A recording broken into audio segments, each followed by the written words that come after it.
Hi everyone, nubkeks here. Welcome back to Nub Raids. As you guys know, Geomancer has kind of become my boy over the last week or so. While I was working on my epics only teams for this Hydra rotation 2, I realized that Geomancer would be really strong. I took him out of my vault where I'd never actually built him before and built him up.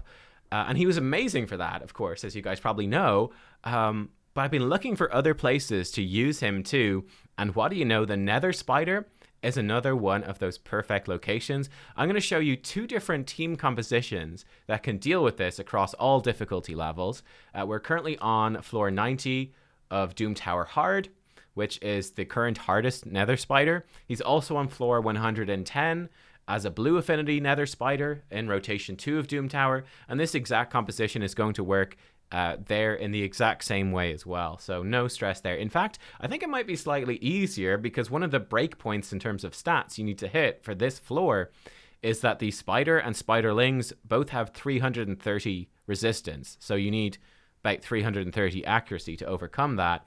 I believe that the Spiderlings on the next rotation, even though it's a higher floor, actually only have 230 resistance, I think. So it makes it easier with this guy here, who we'll talk about in a second. But anyway, for this composition, the one extremely mandatory champion is Geomancer. Okay, you need a Geomancer in there. He is going to put HP burn on the Nether Spider, and then he's going to be reflecting all the damage your team takes onto the Nether Spider, and he's basically going to kill it all by himself. Okay, so Geomancer is absolutely mandatory. I think Vogoth he's not mandatory, but he's extremely recommended because he does stuff that no one else really does, where he's basically a health battery for your team, okay? Whenever he takes damage, he's going to heal your team for against a boss 25% of the damage he takes. He's also going to automatically place leech on everyone. So for Vogoth, he doesn't actually need any speed or crit rate or really anything. He just needs a ton of health so that he can heal you for the damage he takes, and he needs enough accuracy to place his debuffs. You can see for mine, he actually has too much crit rate and probably a bit too much defense and speed. He doesn't need all of this, and his health is a bit low. This would actually work better if he had even higher HP. I'm also using him for his accuracy aura. One issue with my team is that my guys have a little bit low accuracy, like Geomancer is only 277, so we're a little bit low. Sometimes I can get some failures here because of that, and Astralon is a bit low too. Astralon is what I'm using for this first version of the team. You can use any champion, though, that has guaranteed hard CC. So a stun, a freeze, I guess a petrify, but I don't think there's any guaranteed AoE petrifies that any of you have. I don't think anyone has any right now. Anyway, but yeah, he's coming in with his A3, which is an AoE when booked, 100% chance to stun. You can use him unbooked. You might just need to rerun this a few times. I've actually done this and had the Spiderlings have him only stun 3 Spiderlings because mine doesn't have enough accuracy again. So sometimes he does miss a stun. You can make that work. It's just much harder. The gear requirements are a bit more intensive because you get counterattacked and you get more poisons. You can just run it though, rerun the fight a couple of times until he does randomly stun them all, and then you're good. And he's quite nice for this because he jumps the turn meter whenever your allies are attacked, which is quite nice. So he gets up nice and early when the Nether Spider starts attacking you at the start, and then he can just go straight and go first and put his AoE stun. So that works kind of nicely. He can put a decreased defense in his A1, but again, you can use anyone with a reliable stun. Anyone can work. And again, he just needs enough stats to survive. I have him built for damage. He just needs enough accuracy to stun and enough health and stuff to live. But that's kind of it. He doesn't even need that much speed because of his passive. But yeah, so there you go. Then we also we need someone just to keep our team alive. I'm using Rector Drath here. Those are her stats. It's the same Rector I've been using everywhere for her heal. And she can also revive Vogoth when Vogoth dies, which is kind of nice. Makes it a bit easier. But you can there's lots of alternatives. I did use Syl of the Drakes in some of the test runs. I found it was much more difficult with Syl. She's nowhere near as good as Rector. It's doable, but again, you're going to need more gear. You're going to need pretty good gear to keep them alive because she doesn't do as much healing. You can also use Brogni. Brogni's very good. Essentially, Krisk is good. Anyone that's going to help your team sustain through the damage coming in is what you need. I'm going to use Rector. And then you need someone that's going to nuke. So I'm going to use Akoth just because it's funny. I have an Akoth guide on the channel. And I just think it's kind of funny to go in with this defensive nuker. The one thing we have to watch out for is he does place HP burn. So we just need to be careful that he won't overwrite Geomancer's HP burn on the boss. But yeah, I just thought it's kind of funny to beat this with the defense-based nuker, right? So let's go in. So we're going to go through these waves. We want to make sure that Geomancer's A3... We basically just want to use A1s pretty much for the waves. We don't want to use the A3 on our boy Astralon. Want to make sure he has his stun for when we get to the boss. We can nuke with Akoth though. That's okay. We can nuke with Vogoth as well. That's fine. They'll probably be back. We just want to... We need the burn from Geo to be there. We need the stun from whoever your stunner is to be there. And we need... probably need Rector's heal when we get to the boss as well. So let's just punch these guys down. Lovely. Okay, and then we're on to wave 2. These waves are a bit annoying with the crew Traxxas because they revive on death. We'll have Astralon target this one because my Astralon's built for damage. You know what? Let's be lazy. Let's AoE nuke these. You can smack this one. There we go. You smack her a bit. We have to sit through these animations. And again, you could just go through this only using A1s, not using any of your casted abilities at all, just to be super safe, right? If you want to make it through with all of these abilities good to go, you can absolutely do that. Because these waves are very easy. It just takes a bit of time, right? So there we go. Now we're to the Nether Spider. And let's see how this works. So first of all, Vogoth's going to kick right into action.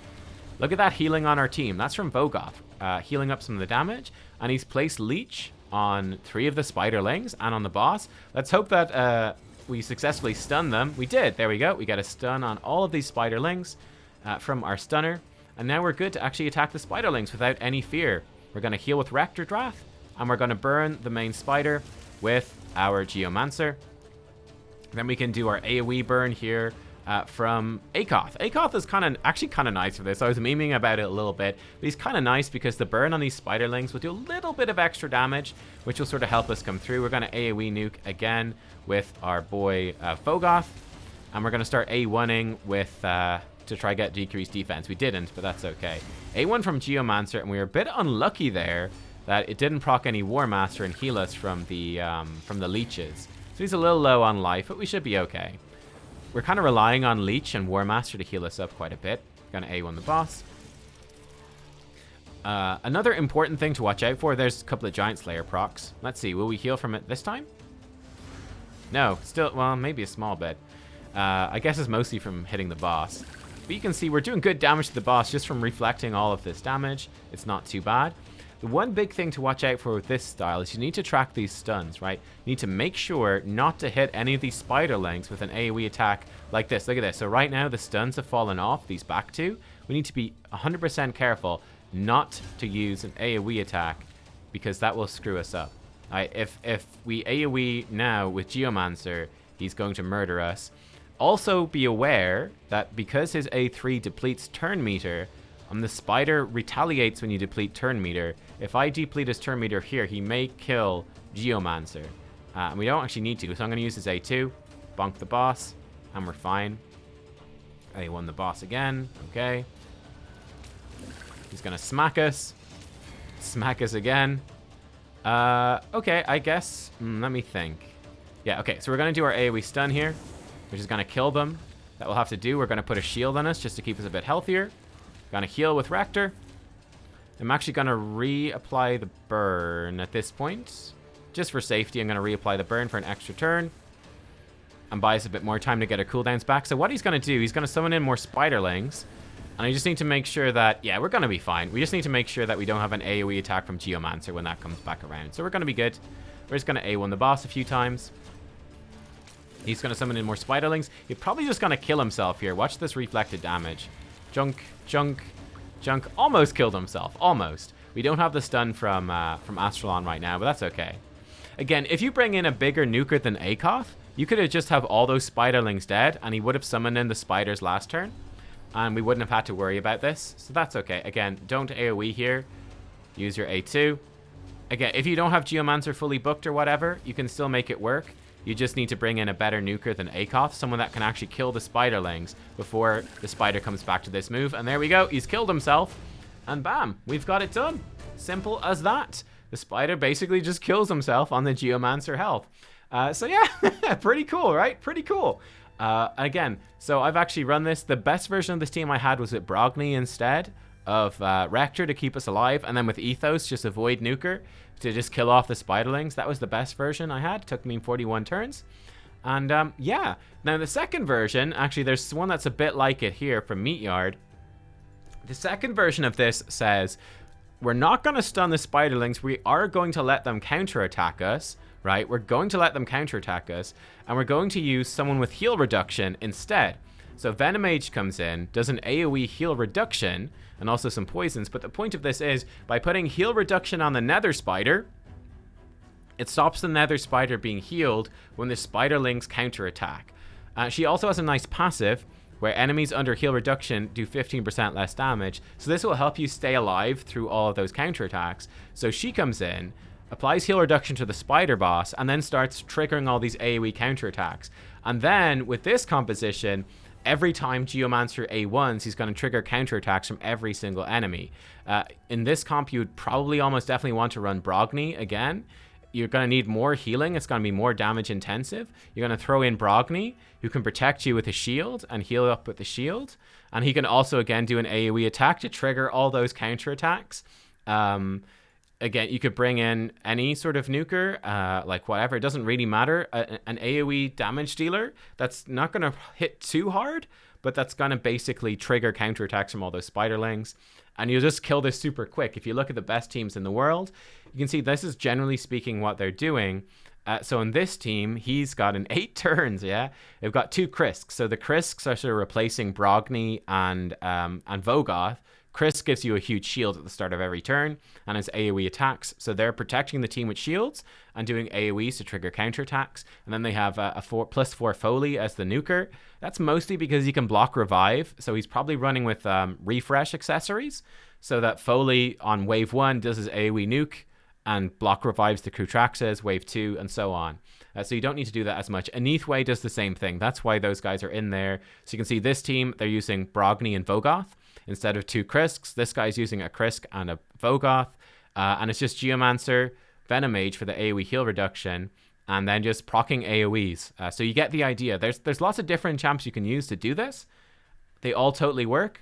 They all work well. They all work fine. Like this guy's actually running a cleanse and an AoE with Battle Sage. But yeah, plenty of different options, but you get the idea. And again, this does work on all spider levels if we jump down, and we can end running through this. But you can see it actually works here as well. So we can go in, you know, let's stick in Ethos to speed this up. In this composition, I don't need the accuracy, so I can stick Geomancer here. One thing to watch for with Brogni is that he needs to have low accuracy. I think I mentioned that already. I did a couple of takes of this, so I'm not sure if I mentioned it. I think I did. But you just need to make sure he has low accuracy. Here, unfortunately, Ethos should really be faster for this to be efficient, just to cut down the turns. You'd want him to be one of my fastest champions, faster than these guys. Like my Geomancer's a bit too quick for getting, you know, low turn counts, whatever. It doesn't matter. Again, nuke them, cool. Then we're onto the big spider, and it's going to be the exact same thing. And because a lot of the reflected damage is going to be percentage based on HP, it's going to work just fine. So we can AoE stun. In fact, if you're doing enough damage, like he almost does enough damage, I actually suspect Ethos could probably just one-shot nuke these just by himself, and then it doesn't matter if they're stunned or not, because Ethos will have just killed them. So that is something to bear in mind as well. We can AoE here. That's fine. Kills them off. Cool. And then yeah, just A1 the boss. Geomancer's a bit low on life because all the spiders are dead, so there's a bit less for him to leech, but that's okay. And you can see again the ticks are coming in, and he's starting to get nuked. Decreased defense will speed it up. There we go. Bang. Let's see if he can nuke it hard enough. Certainly with Brogni giving him increased attack, he could certainly nuke it hard enough. Give someone else a go there. He's hogging all the turns. Okay, we're going to just A1. We're waiting for the spider to take his turns. And this is level 40 hard. This will work on other floors as well, just fine. Bam. Decrease accuracy, cool. You can see it's actually it's even easier. We're easily getting around to our abilities because the spider's quite slow. Just means that the run is a bit slower, but here we go. It's going to be a big old nuke. Look at his health. His health is getting chunked. It's getting chunked just the same. Absolutely no stress. For safety, let's do the AoE stun. Bonk. Ethos explode. We don't even need to reapply the burn. We'll just keep A1ing. Well, we'll heal just for safety. If a Geomancer dies, the run falls apart because then you don't reflect the damage. Rip Vogoth. We salute your noble sacrifice. And yeah, I mean, that's basically it, right? We're just gonna stab this boss a few more times. I should actually res him. I need to reapply the burn. That was silly. I need to reapply the burn. Anyway, so we got an extra turn there because I wasn't paying attention. We could also, for example, A2 with him. It hits a bit harder. We could res Vogoth. We can stab him, and we should definitely put the burn back on from Geomancer so that we're reflecting again. He almost dies. But yeah, the boss is dead, right? Boss is dead. So misplayed it slightly at the end. Like, no reflect here, but he's dead anyway. So there you go. We're one turn slow because of that, but that's okay. But yeah, you can see that it works in pretty much the same way. On the lower difficulties too, the reflect damage is just as good. This will probably work on normal as well. Again, on normal, it's going to be really easy to just kill the spiderlings. You're not going to need to do like the whole stun strategy thing. It's going to be quite easy to keep your team alive. It's going to be quite easy to kill those things. Like, you can bring in like Sylve the Drakes instead for some extra healing, that sort of stuff. But there you go, guys. Geomancer, soloing another boss. That's how you do it. I'll show you the builds real fast in case you want all of the details and you want to copy what I'm doing. Astralon, again, built for PvP, not for this. His accuracy is too low, but I mean, otherwise he's okay. He just needs to survive. And he's got these masteries. Again, these are for PvP, so I wouldn't recommend them actually. Funny enough. Then we had, who else did we have? We had Rector Drath. There she is. Rector Drath has War Master. And she's built pretty well. She's built quickly. So mostly just looking for speed with her. Keep her going fast. So she can heal lots. We had Akoth coming in. He's built like this. So doing a bit of damage as kind of our pseudo nuker. I forgot to show you Ethos. Ethos is built as a campaign farmer and arena nuker. So just high damage and decent speed. And of course, the kind of two most important, Vogoth, like I already mentioned, just needs lots of health and accuracy. The rest of these are completely optional. And a level 51 Geomancer coming in clutch. I'm getting his gear rolled up. We're almost there. We're getting there, okay? And again, he's built. He doesn't need to be this quick. Around 200 speed should be fine. And he just needs the accuracy and then build his defensive stats so he won't die. And that's basically that, right? That's basically that. There you go, guys. Geomancer strikes twice. The Nether Spider is down. And yeah, also to mention quickly, Venomage, I'm working on her myself. Venomage, you would want to book her out. I'm working on her masteries today and getting her up to 50. But Venomage, you probably want to book her out for guarantee on this. Again, you could rerun it till you're lucky. And she just wants to be built tanky as well. Lots of HP. So there you go. Thank you for watching. I will see you all next time. Bye-bye.